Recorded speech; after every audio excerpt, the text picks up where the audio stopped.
Vamos ler a palavra do Senhor, Mateus, capítulo de número 5, versículo 1 em diante. E olha só o que diz. Certo dia, quando Jesus viu que as multidões se ajuntavam, subiu à encosta do monte e ali assentou-se. Seus discípulos se reuniram ao redor e ele começou a ensiná-los. Versículo 3.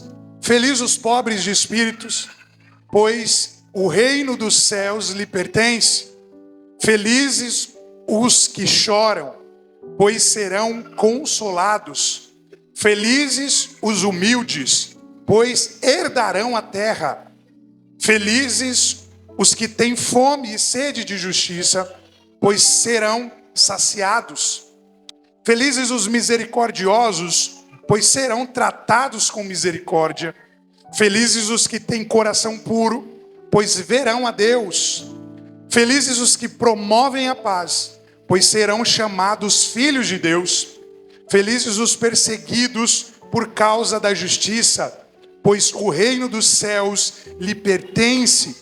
Felizes são vocês, quando por minha causa sofrerem zombaria e perseguição, e quando outros, mentindo, disserem todo tipo de maldade ao seu respeito. Alegrem-se e exultem, porque uma grande recompensa os espera no céu. E lembre-se de que os antigos profetas foram perseguidos da mesma forma. Vamos orar? Feche seus olhos. Vamos pedir para que Deus possa nos dar uma boa palavra nessa noite. Senhor Jesus, aqui nós estamos em mais um culto, e a sua palavra é o centro nessa noite. Nosso coração vem encher de amor, de zelo pela sua palavra.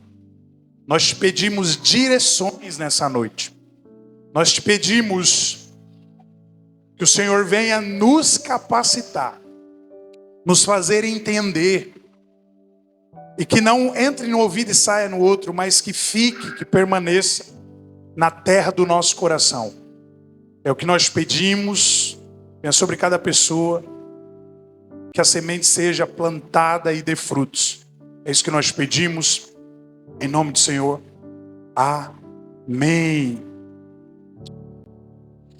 Olha só que sequência de sermões, ou sequência de mensagens importante.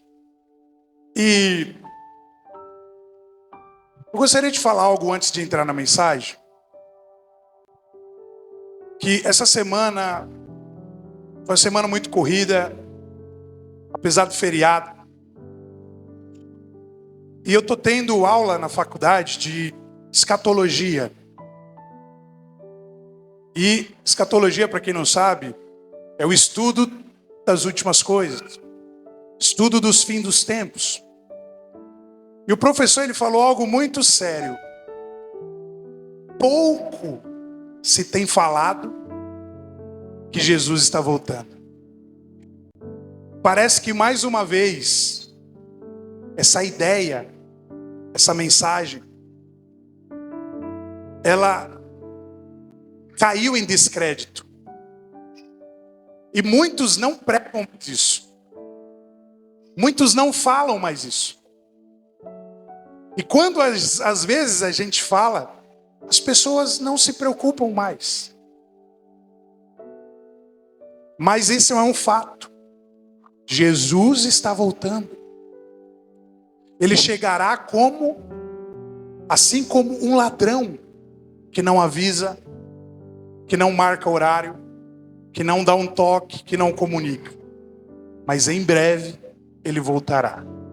E a pergunta que não quer calar é: como nós estamos diante de Deus? Como está a nossa vida diante de Deus? Faça um retrospecto da sua vida. Será que vale a pena? Será que vai valer tudo isso que você está vivendo, fazendo, buscando, todos os seus sonhos? É claro que a gente sabe que não vai valer. Porque no final não ficará pedra sobre pedra. Eu não estou dizendo que você não tem que fazer, porque pelo contrário, eu motivo muitas pessoas a fazer. Mas que nós venhamos, em primeiro lugar, nos preocuparmos com as nossas almas, com a nossa vida diante de Cristo. Amém?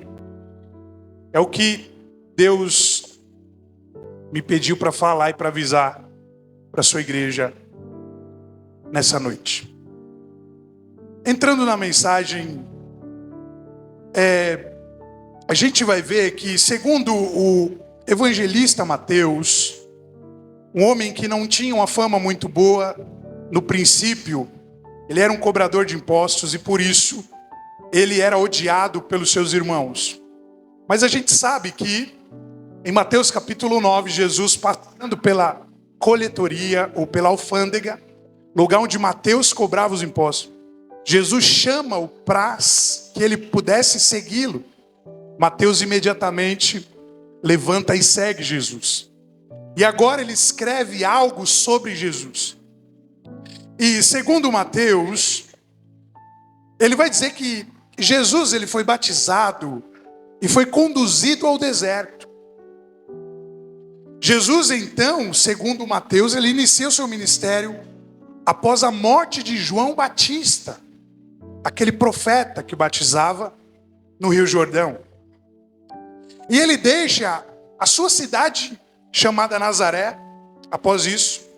E Jesus ele muda-se, segundo Mateus, para uma cidade chamada Cafarnaum, que era uma cidade que estava localizada na beira do mar. E foi daí então, igreja, que Jesus ele começou a pregar. Não foi em Nazaré, mas foi em Cafarnaum. Mateus também vai dizer que ele escolhe os seus discípulos, ele começa esse processo de escolha de um a um dos seus discípulos. E ele vai dizer também que o início do ministério de Jesus, ele é marcado por muitos milagres. Milagres foi o que marcou o ministério de Jesus. Ele foi marcado também por muitos ensinamentos. Aliás, é por isso que Jesus era chamado de Rabi, que isso significa mestre. Então Mateus vai dizer que a fama de Jesus, ela corre por toda a Síria. E o que acontece agora? Depois dessa incursão do ministério de Jesus, dos milagres diversos que, pelo poder de Deus, ele realizava, pelos ensinamentos de sabedoria, pelas direções, pelos conselhos, anunciando e pregando o reino do céu. Uma grande multidão é o resultado de toda a fama de Jesus por realizar grandes milagres. Em Mateus capítulo 4, versículo 25, vai dizer o seguinte: grandes multidões o seguiam, gente da Galileia, das 10 cidades, que Decápolis significa as 10 cidades, de Jerusalém e de toda a Judéia e da região a leste do rio Jordão. Uma grande multidão seguia Jesus, mediante a todos os milagres e todas as realizações que pelo poder de Deus ele realizava. E lendo esse sermão, comecei a refletir. Deus começou a me dar revelação, porque no versículo de número 1, que foi o que nós lemos, vai dizer que certo dia, quando Jesus viu que as multidões se ajuntavam, ele subiu à encosta do monte e ali se assentou. Ele começou a ensinar os discípulos e aquela multidão. E uma coisa que eu quero te perguntar, que tem tudo a ver com a mensagem com que nós lemos. Eu quero te fazer uma pergunta. E eu quero que você reflita sobre isso. Claro que é uma pergunta retórica, então você não precisa responder. Você só vai pensar sobre isso. E a primeira pergunta é: será que alguém seria capaz de se alegrar na tristeza? O que você acha? Seria? Um ser humano poderia se alegrar mediante a sua tristeza? Será que alguém seria capaz de ter prazer na dor? Muito difícil isso. Porque quando nós estamos doentes ou algo está doendo em nós, não nos traz prazer, mas nos traz constrangimento, desânimo, inquietação, tristeza. Essa é a lógica. Será que alguém seria capaz de exultar mediante a provação? Será? Estou passando uma grande prova, mas estou contente, estou feliz. As pessoas até fingem, né? Finge que está tudo bem. Mas dentro do seu quarto, ou nas noites escuras, frias, tensas, nós dificilmente iremos exultar na provação. Será que alguém seria capaz de cantar em meio à pior fase da sua vida? Será? Essas perguntas são perguntas que nós iremos encontrar na nossa vida. Iremos encontrar também mediante aquilo que Jesus estava falando. Porque de fato, igreja, nós temos por costume nos alegrar no melhor dia. Essa é a lógica do mundo. O melhor dia da minha vida é o melhor dia também que eu irei me alegrar. Nós ficamos felizes, e isso é normal. Eu não estou sendo contra isso tudo que eu estou falando aqui, entenda. Nós ficamos felizes quando conquistamos algo. Quem aqui fica feliz quando conquista alguma coisa? Seja sincero. Não seja hipócrita, né? Então nós ficamos felizes sim, quando conquistamos. E são coisas que acontecem no dia a dia, né? Porque trazendo para o dia de hoje, a gente poderia falar assim, eu fiquei feliz demais quando houve aumento do meu salário, né? E quem queria aqui ter um aumento de salário? Todos. Quando somos... Esse é um segundo ponto que também nós ficamos felizes quando nós somos promovidos na empresa ou em algum cargo, em algum lugar.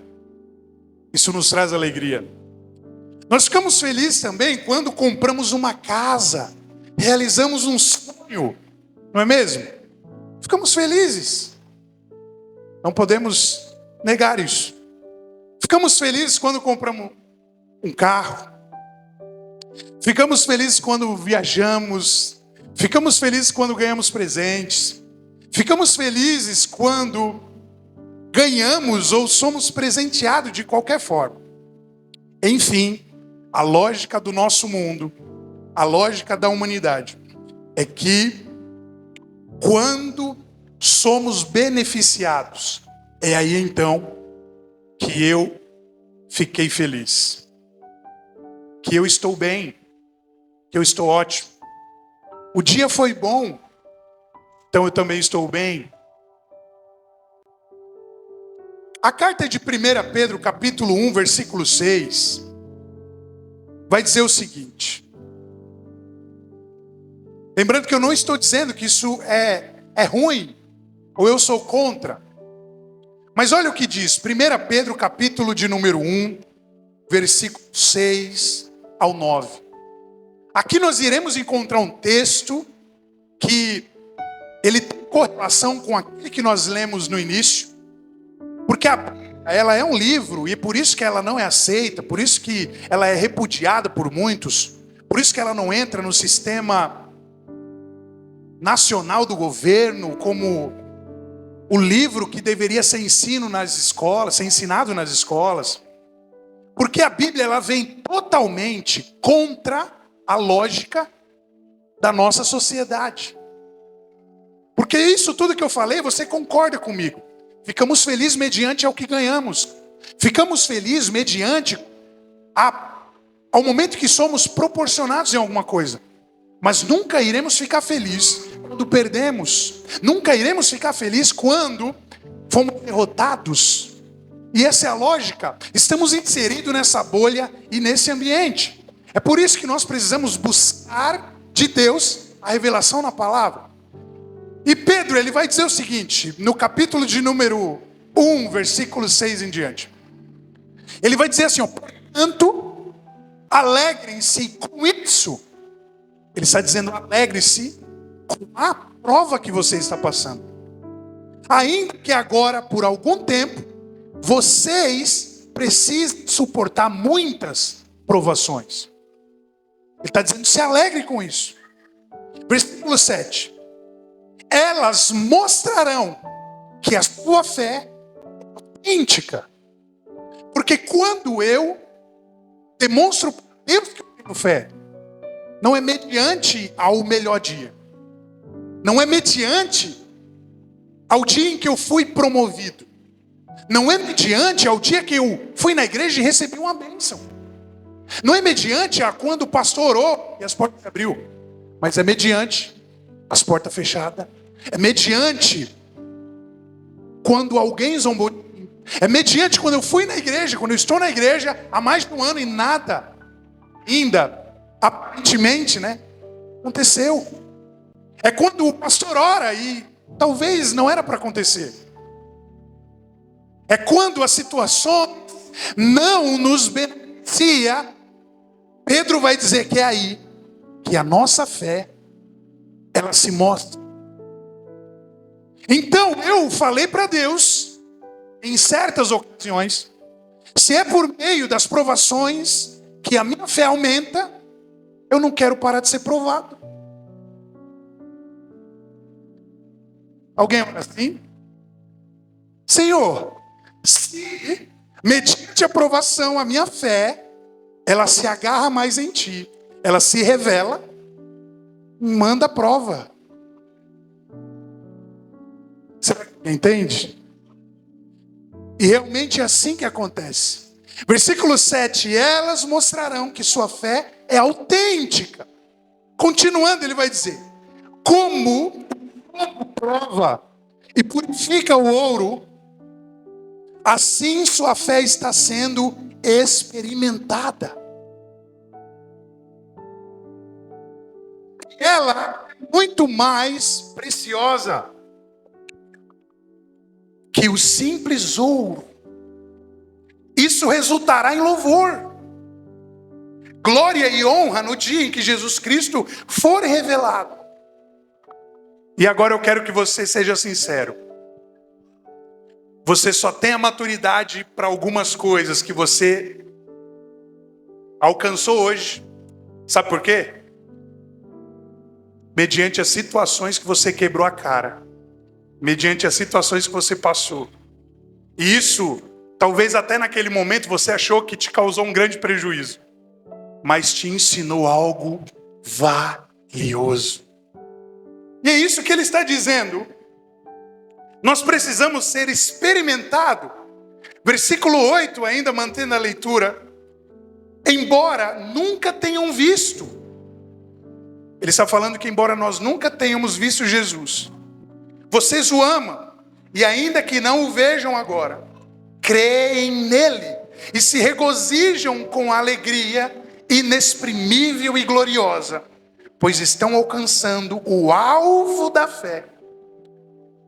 A sua salvação.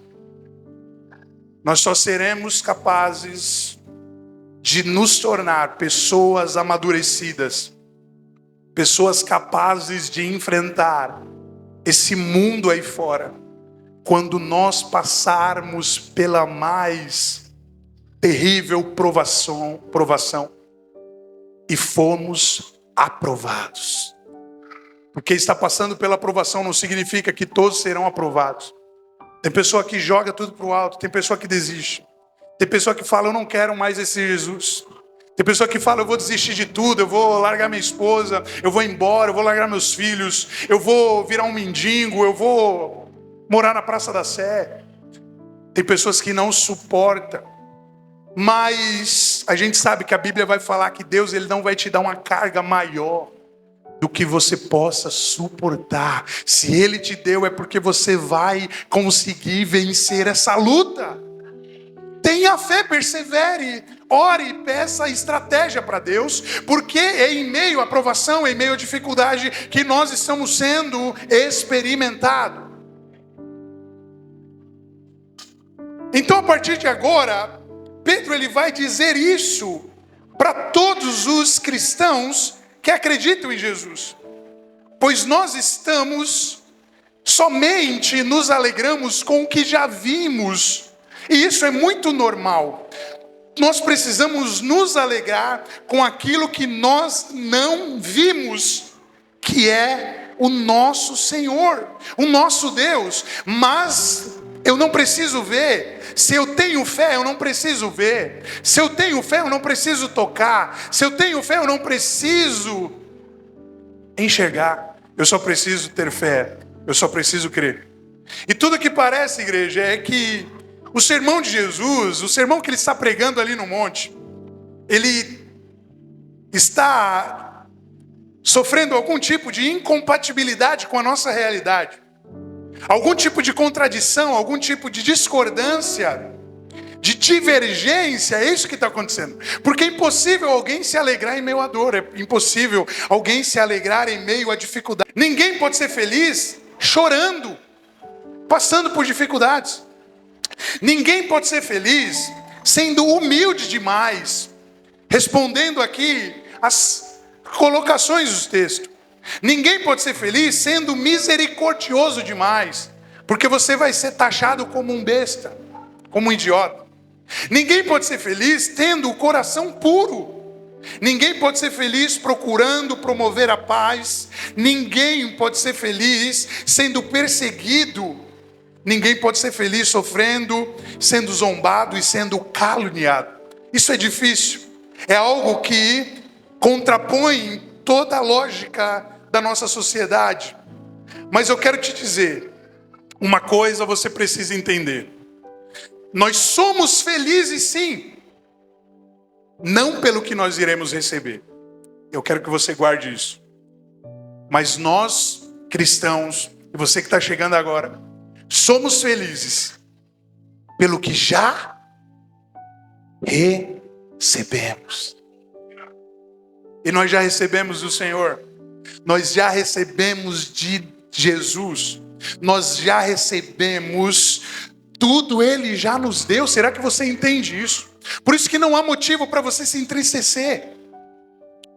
E a felicidade que Jesus ele vai falar aqui não é uma felicidade no nosso conceito. A palavra usada na língua grega significa Makarios. E Makarios, ela significa alegria na dor. Alegria em meio à tristeza. E é por isso que ninguém conseguiu parar a igreja. Há 2000 anos atrás, até hoje, muitos cristãos sofrendo perseguições, morrendo, sendo caluniado, sendo zombado, passando por diversas instabilidades na sua vida, mas alegres, firmes e constantes. Será que tem algum desses aqui nessa noite? Não importa o tipo de provação que você passe, eu já tenho tudo que é Cristo. Não importa se a porta se fechou, não importa se aquele processo não deu certo, não importa se o namorado não chegou, não importa se eu não fui promovida, não importa se eu ganhei dinheiro ou não ganhei, eu já tenho dele porque ele me deu. Alegria em meio às dificuldades É essa palavra que a Bíblia vai nos ensinar. Se alegre na dor, seja feliz na dor. E é por isso que Jesus a todo tempo ele está dizendo bem-aventurado. E a palavra bem-aventurado significa Macários, e Macários é feliz. Feliz os pobres de espírito. Sabe por quê? Pois o reino dos céus lhe pertence. Eu sou feliz não pelo que eu vou receber, mas pelo que o Senhor já me deu. E você precisa entender isso. Ser feliz não mediante os benefícios, mas ser feliz mediante o pior dia, a pior fase da sua vida. E você quer que eu fale uma coisa? Depois que você conseguir entender isso e viver, para você nunca terá dia mau. Porque se eu sou feliz no pior dia da minha vida, imagine no melhor dia. E é essa habilidade que Jesus nos ensina que nós precisamos ter para saber lidar com as frustrações desse mundo. Porque as pessoas muitas vezes ficam com especulações falando que vai melhorar, não vai, igreja. Eu lamento te dizer, não vai melhorar. O pacote de arroz ele nunca vai ser R$5 mais. Nunca. Não tem como. Já somos mais de 8 bilhões de pessoas. A cada dia, a cada hora nasce milhares de pessoas. O mundo não comporta. Isso é o que eles dizem. Então, se nós não mantermos a nossa alegria naquele que nos fez a promessa e naquele que é fiel para cumprir, nós iremos viver uma vida frustrada. Se alegre em meio à tristeza. Se alegre em meio a provações. Jesus já nos deu essa alegria. Jesus já te deu essa alegria. Deus já te deu essa alegria em Cristo Jesus. E é por isso que nós precisamos ser felizes.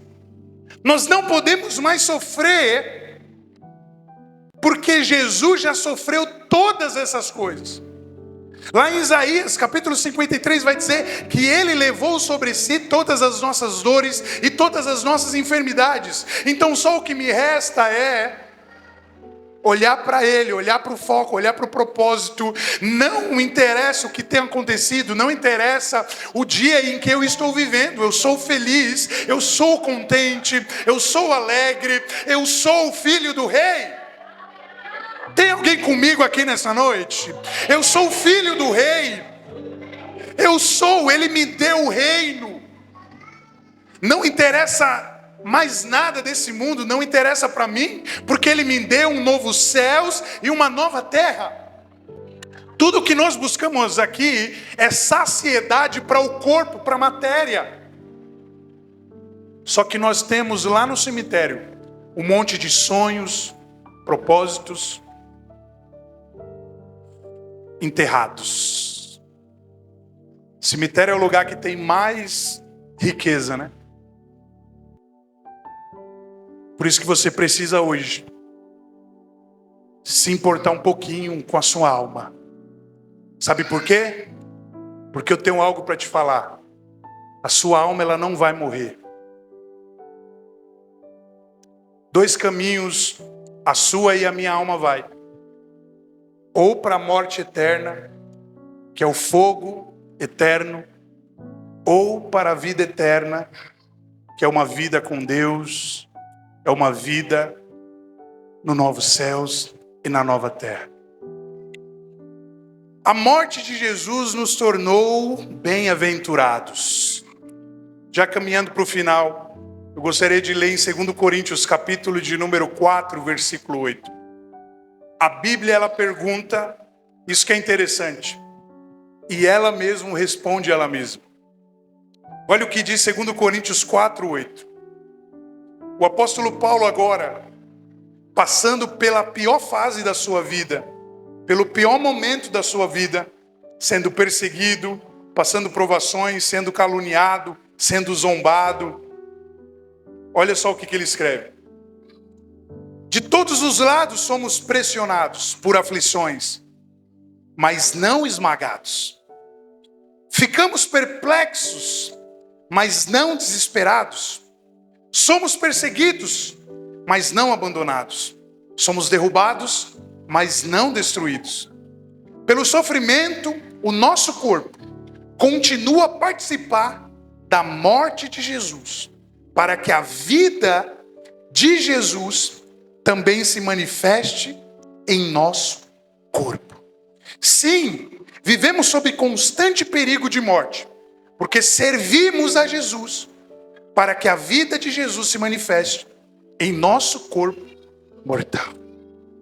Ele vai dizer que é mediante o sofrimento do nosso corpo, por amor à obra, por amor a Jesus, que nós estamos cada dia mais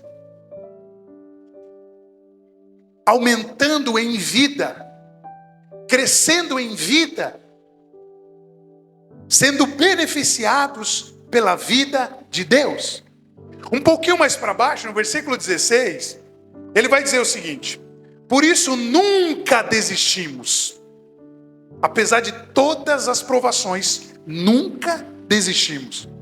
Ainda que o nosso exterior esteja morrendo, ainda que o meu corpo seja extremamente agredido, ainda que me arranque os braços, as pernas, a língua, os olhos, é isso que ele está dizendo. Nosso interior, que é a nossa alma, está sendo renovado a cada dia.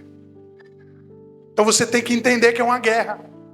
Para o seu espírito crescer em vida, você precisa fazer com que o seu corpo sofra. Como assim? Eu preciso pegar uma faca e ficar me cortando? Não. Você precisa controlar os desejos do seu corpo. Você precisa matar o desejo da sua carne.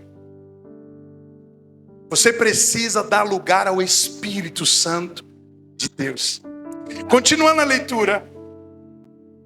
Pois estas aflições pequenas e momentâneas que agora enfrentamos produzem para nós uma glória que pesa mais que toda angústia e durará para sempre. Portanto, não olhamos para aquilo que agora podemos ver. O que eu conquisto, o que eu não conquisto, o que eu posso, o que eu não posso.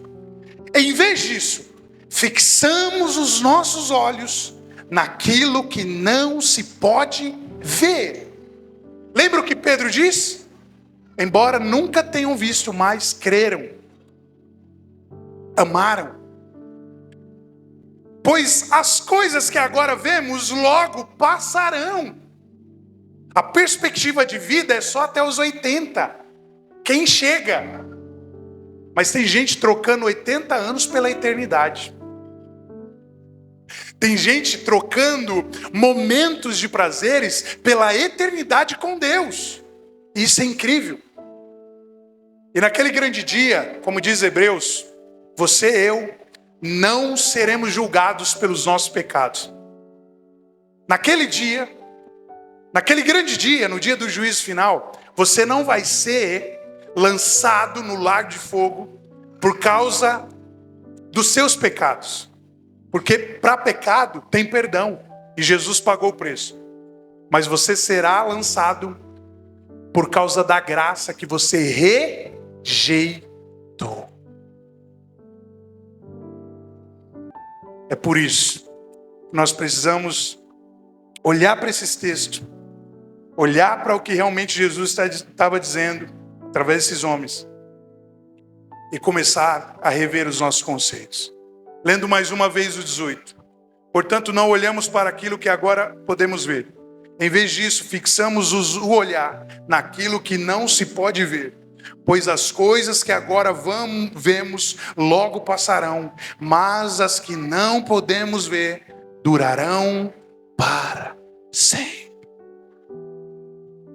E é por isso que ele está agora dizendo que nós somos, quando Jesus escreve dando inspiração a Mateus, o capítulo 5.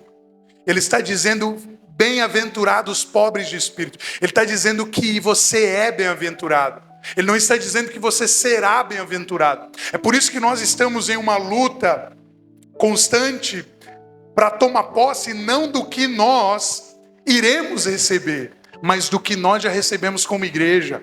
Nós já recebemos perdão do Senhor, nós já recebemos o céu, nós já recebemos salvação. Ele já morreu pelos nossos pecados e nós precisamos entender isso. E agora nós podemos mudar um pouco o sentido dessa palavra e dizer com toda a autoridade que somos felizes porque já temos o reino do céu. Somos bem-aventurados pois já somos consolados por Ele. Somos bem-aventurados pois já herdamos a terra prometida. Somos felizes pois já somos saciados. Somos bem-aventurados pois Deus é misericordioso para conosco. Somos bem-aventurados pois já vimos o nosso Deus na pessoa de Jesus. Somos bem-aventurados pois já somos chamados filhos de Deus. Somos bem-aventurados, o reino do céu já nos pertence. E somos bem-aventurados, não importa a situação, nós já somos herdeiros com Cristo. Você acabou de assistir um vídeo e eu já quero que você compartilhe esse vídeo, deixe o seu like, ative as notificações para quando nós postarmos novos vídeos aqui no nosso canal, o YouTube ele possa te notificar. Que Deus abençoe sua vida, obrigado por assistir esse vídeo, até a próxima, que Deus te abençoe, um forte abraço, valeu!